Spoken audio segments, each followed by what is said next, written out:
Hi. ഇന്നത്തെ video 10ാം ക്ലാസ്സിലെ ഫിസിക്സിൻ്റെ first chapter sound waves. ഈ ചാപ്റ്ററിലെ ടെക്സ്റ്റ് ബുക്കിലെ കുറച്ച് ക്വസ്റ്റ്യൻസ് ആണ് ഇന്ന് ചെയ്യുന്നത്. ഇത് ഈ ചാപ്റ്ററിൻ്റെ 4ാമത്തെ വീഡിയോ ആണ്. മുമ്പുള്ള ക്വസ്റ്റ്യൻസ് മുമ്പുള്ള വീഡിയോകൾ ചെയ്തിട്ടുണ്ട്. ഇന്ന് ടെക്സ്റ്റ് ബുക്കിലെ 24ാമത്തെ പേജിലെ ക്വസ്റ്റ്യൻ മുതലാണ് ചെയ്യുന്നത്. An ultrasonic wave emitted by a transmitter installed on a ship on the surface of the water.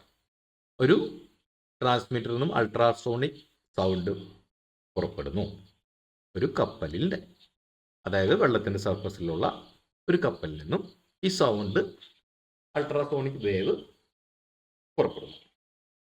Like a rock at the bottom of the sea, കടലിനടിയിലുള്ള ഒരു പാറയിൽ പോയിട്ട് തട്ടുന്നു. And returns after 0.2 second. അപ്പോൾ ആ പാറയിൽ പോയി തട്ടി ഇത് തിരിച്ചു വരുന്നു. അത് 0.2 സെക്കൻഡ് കഴിഞ്ഞിട്ടാണ് തിരിച്ചെത്തുന്നത്. What is the distance from the ship to the rock? Consider the speed of ultrasonic waves in sea water. 1522 metre per second ആണ് കടലിലെ വെള്ളത്തിൽ പുറപ്പെട്ട അൾട്രാസോണിക് വേവ്സിൻ്റെ സ്പീഡ് എന്നെടുത്താൽ 0.2 സെക്കൻഡ് കഴിഞ്ഞിട്ട് ഈ സൗണ്ട് നമുക്ക് തിരിച്ചു കിട്ടുന്നു, അല്ലെങ്കിൽ ആ വേവ്സ് തിരിച്ചെത്തുന്നു. അൾട്രാസോണിക് ആണ്, നമുക്ക് കേൾക്കാൻ പറ്റില്ല. അപ്പോൾ ആ സൗണ്ട് തിരിച്ചെത്തുന്നു. അപ്പോൾ ഇത് ഉപയോഗിച്ചിട്ട് നമുക്ക് ആ ഡിസ്റ്റൻസ് കണ്ടുപിടിക്കാൻ പറ്റും. കടലൊക്കെ ഉപയോഗിക്കുന്ന മാർഗ്ഗം ഇതൊക്കെ തന്നെയാണ്. What is the distance from the ship to the rock? നമുക്ക് ചെയ്ത് നോക്കാം. തന്നിട്ടുള്ള കാര്യങ്ങൾ: speed of sound in sea water, അവിടുത്തെ സ്പീഡ് നമുക്ക് വി എന്നെടുത്തു. V equal to 1522 metre per second. 1522 metre ആണ് ഒരു സെക്കൻഡ്. ഇത് പോയി തിരിച്ചു വരാൻ എടുത്ത സമയം നമുക്ക് തന്നിട്ടുണ്ട്. T is equal to 0.2 second ആണ്. T is equal to 0.2 second. അപ്പോൾ ഈ 2.2 സെക്കൻഡ് കൊണ്ട് ഇത് എത്ര ദൂരം പോയി തിരിച്ചു വന്നിട്ടുണ്ടാവും?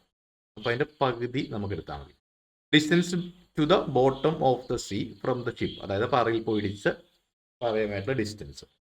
ആ ഡി ഈക്വൽ ടു നേരത്തെ ചെയ്ത പോലെ തന്നെ വി ഇൻറ്റു ടി, വെലോസിറ്റി അല്ലെങ്കിൽ ഇതിൻ്റെ സൗണ്ട് വേവ്സിൻ്റെ സ്പീഡ് ഇൻറ്റു എടുത്ത സമയം ബൈ വി ഇൻറ്റു ടി ചെയ്യുമ്പോൾ ഈ ടി എന്ന് പറയുന്നത് അവിടെ പോയി തിരിച്ചു വരണ സമയമാണ്. അപ്പോൾ ഡിസ്റ്റൻസ് എന്ന് പറയുന്നത് അതിൻ്റെ പകുതി മതി. അതാണ് വി ഇൻറ്റു ടി. കഴിഞ്ഞ പ്രോബ്ലത്തിൽ ചെയ്ത സംഭവം തന്നെ. ഈക്വൽ ടു 1522 ഇൻറ്റു 0.2 സെക്കൻഡ് ആണ്. ഡിവൈഡഡ് ബൈ ഈക്വൽ ടു, നമുക്ക് ഈ 2നെയും കട്ട് ചെയ്ത് കളയാം. അപ്പോൾ 0.1 ഇവിടെ വരും.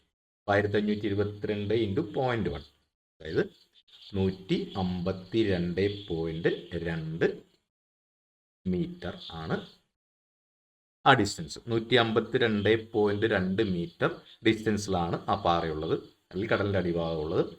അവിടെ പോയി അങ്ങോട്ട് പോയി തിരിച്ചു വന്നു. അപ്പോൾ ടോട്ടൽ ടൈം 0.2 സെക്കൻഡ് ആണ്. അപ്പോൾ ഒരു സൈഡിലേക്ക് മാത്രം മതിയല്ലോ, അങ്ങോട്ട് പോയി തിരിച്ചു വന്നു. അവിടെ നമ്മൾ ബൈ 2 എന്നിട്ട്, അപ്പോൾ 152.2 മീറ്റർ ആകും ആ പാറയുള്ളത്. ഇനി 25ാമത്തെ പേജിലെ latest assess. Which of the following statements is correct? Sound and light are transverse അല്ല. നമുക്ക് ഓരോന്നായിട്ട് തെറ്റും ശരി നമുക്ക് എഴുതാം. Which of the following statements is correct? Sound and light are transverse waves അല്ല, തെറ്റാണ്. സൗണ്ട് ലോഞ്ചിറ്റ്യൂഡൽ വേവ്സ് ആണ്, light transverse. Sound and light are longitudinal waves, അതും തെറ്റാണ്. കാരണം പറഞ്ഞു, സൗണ്ട് മാത്രമാണ് ലോഞ്ചിറ്റ്യൂഡൽ വേവ്. ഇവിടെ സൗണ്ട് ലോഞ്ചിറ്റ്യൂഡൽ വേവ് ആണ്, ഇവിടെ ലൈറ്റ് ട്രാൻസ്വേഴ്സ് വേവ്. ഇപ്പോൾ രണ്ടും ഒരുപോലെ അല്ല, അപ്പോൾ അത് രണ്ടും തെറ്റാണ്. Sound is a longitudinal wave, sound is a longitudinal wave and light is a transverse wave, അത് ശരിയാണ്. ഇനി 4ാമത്തത് D. Sound is a transverse wave and light is a longitudinal, അത് തെറ്റാണ്. ഇതിൽ സി മാത്രമേ ശരിയുള്ളൂ. അടുത്ത question. The upper limit of frequency of sound that a bat can hear is 120 kilohertz. If so, What is the maximum wavelength of sound it can hear? Consider the speed of sound as 350 meter per second. അപ്പോൾ ഒരു ബാറ്റിന് വവ്വാലിന് കേൾക്കാൻ പറ്റുന്ന sound limit 120 kilo hertz ആണ്. നമുക്ക് 20 to 20 kilo hertz ആണ് കേൾക്കാൻ പറ്റുക മനുഷ്യന്. ഇവിടെ വവ്വാലിന് കേൾക്കാൻ പറ്റുന്നത് അപ്പർ ലിമിറ്റ് 120 കിലോ ഹെർട്സ് ആണ്.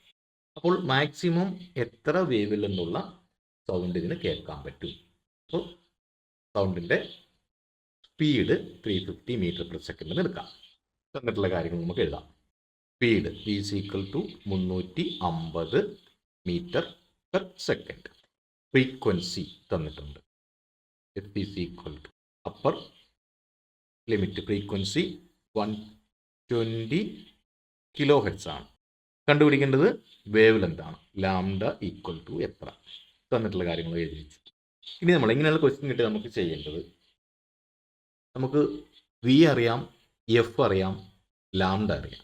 അപ്പോൾ ഇത് തമ്മിൽ കണക്ട് ചെയ്യുന്ന ഒരു ഇക്വേഷൻ ഉണ്ടെങ്കിൽ അതിൽ ഡയറക്റ്റ് വാല്യൂ സബ്സ്റ്റിറ്റ്യൂട്ട് ചെയ്താൽ നമുക്ക് ആൻസർ കിട്ടും. ഒരുപാട് ചിന്തിക്കേണ്ട കാര്യമൊന്നുമില്ല. നമുക്കിത് കണക്ട് ചെയ്യുന്ന ഇക്വേഷൻ നമുക്കറിയാം.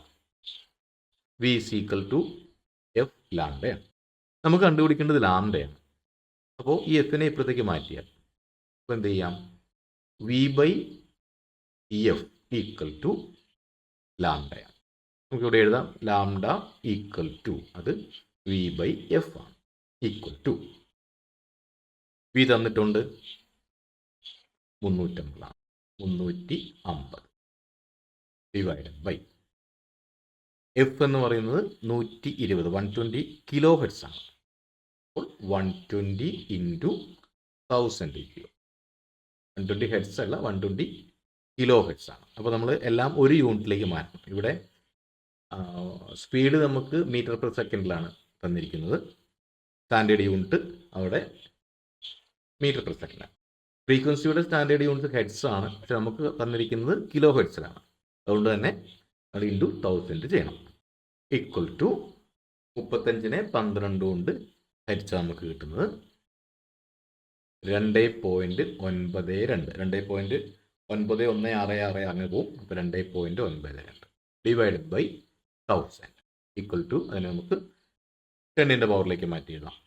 അപ്പോൾ 2.92 ഇൻറ്റു 10⁻², ഈ 1000 ഉള്ളതുകൊണ്ടാണ് അതിനെ മാറ്റുന്നത്. ബൈ 1000 എന്ന് പറഞ്ഞാൽ 10⁻³ ആണ്.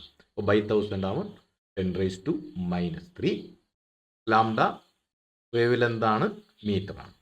2.92 ഇൻറ്റു 10⁻³ മീറ്റർ. അല്ലെങ്കിൽ ഇവിടുന്ന് 3 സ്ഥാനം 2 0 ഇട്ട് 3 സ്ഥാനം മാറ്റിയിട്ടാലും മതി.